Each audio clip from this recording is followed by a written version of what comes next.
सब्जी का टेस्ट बढ़ाने के लिए मसालों में इस्तेमाल होने वाला लहसुन किसी की बात नहीं सुन रहा।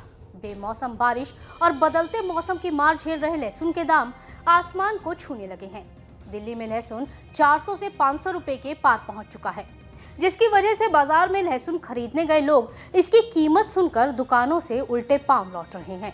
अचानक से लहसुन की कीमत क्यों बढ़ती जा रही है, इसके पीछे क्या राज छुपा है, चलिए आपको बताते हैं। नमस्ते, मैं हूं सुनैना सिंह, आप देख रहे हैं न्यूज़ नेशन। पहले प्याज, फिर टमाटर और अब लहसुन के भाव इतने बढ़ गए हैं कि दाम सुनकर ही लोग लहसुन से तौबा करने लगे हैं। लहसुन की कीमतें अब 400 रुपए से भी ज्यादा बढ़ गई हैं।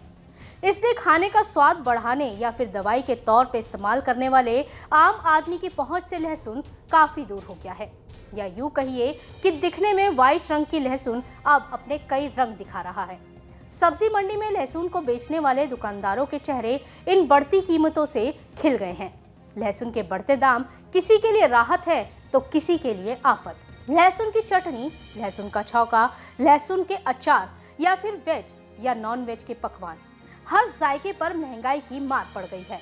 लहसुन ने महंगाई का ऐसा तड़का लगाया है कि 220 रुपए से 280 रुपए किलो में बिकने वाला लहसुन 400 से 500 के पार चला गया है। बहुत ज़्यादा महंगा रेट है। 400 रुपये का रेट बता रहे हैं। हम आधा किलो लेने आए थे, अब मुझे ऐसा लग रहा है कि 150 ग्राम ही लेना पड़ेगा। पहले तो 100 रुपए किलो हुआ, अब 400 रुपए किलो होगा, 500 भी होगा बीच में। पहले आधी किलो ले जाते थे, अब 100 ग्राम ले जाना पड़ रहा। पिछले 2 हफ्ते से लगातार बढ़ रही लहसुन की कीमतों ने तो आसमान को छू ही लिया, लेकिन इसकी बिक्री धड़ाम से जमीन पर गिर गई। गाजियाबाद के दुकानदार ने बताया कि पहले के मुकाबले लहसुन की बिक्री काफी कम हो गई है। तो लहसुन के जैसे रेटों में बढ़ोतरी हुई है, कुछ फर्क पड़ा दुकानदारी में? बहुत फर्क पड़ गया, बहुत फर्क है। जो मांगता है तो चला जाता, लेता ही नहीं है। बस यार 20 रुपये का, 30 रुपये का, बस इससे ऊपर लेता ही नहीं है। यही हाल दिल्ली और उसके आसपास के शहरों का है। थोक मंडी से लेकर वीकली बाजारों तक लहसुन 400 से 500 रुपए के बीच बिक रहा है। नोएडा, ग्रेटर नोएडा में भी लहसुन 500 के पार ही बिक रहा है।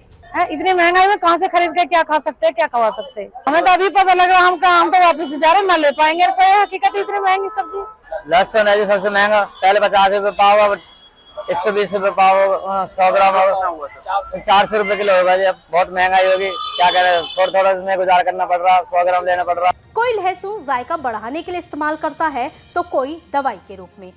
मेडिकल एक्सपर्ट्स कहते हैं कि खाली पेट कच्चे लहसुन को खाना फायदेमंद होता है। इसमें एंटीऑक्सीडेंट, एंटी फंगल, एंटीबैक्टीरियल जैसे गुण पाए जाते हैं। आयरन, फाइबर, प्रोटीन, फास्फोरस और पोटेशियम जैसे पोषक तत्व से पाचन से जुड़ी समस्याओं से छुटकारा मिलता है। ये कोलेस्ट्रॉल को कम करने में कारगर है। नेचुरल एंटीबायोटिक बैक्टीरिया वायरस से लड़ने में सक्षम होता है। हाई ब्लड प्रेशर के मरीजों के लिए काफी फायदेमंद है, लेकिन किसी के साथ स्किन से जुड़ी प्रॉब्लम है तो उसे खाली पेट ना खाएं। घर घर पहुंचने वाला लहसुन बेमौसम बारिश की मार झेलता रहा। सप्लाई कम होने से कीमतें आसमान को छूने लगी। बेमौसम बारिश के चलते लहसुन की पैदावार पर असर पड़ा। बारिश की वजह से लहसुन की एक फसल खराब हो गई और दूसरी फसल की कटाई में लगातार देरी भी। यही वजह है कि ज्यादातर भारतीयों की रसोई में मिलने वाला लहसुन अब रसोई से गायब हो गया है। आपको हमारी ये खबर कैसी लगी, हमें कमेंट सेक्शन में जरूर बताइएगा। देश और दुनिया की तमाम खबरों को जानने के लिए बने रहें न्यूज़ नेशन के साथ। नमस्ते।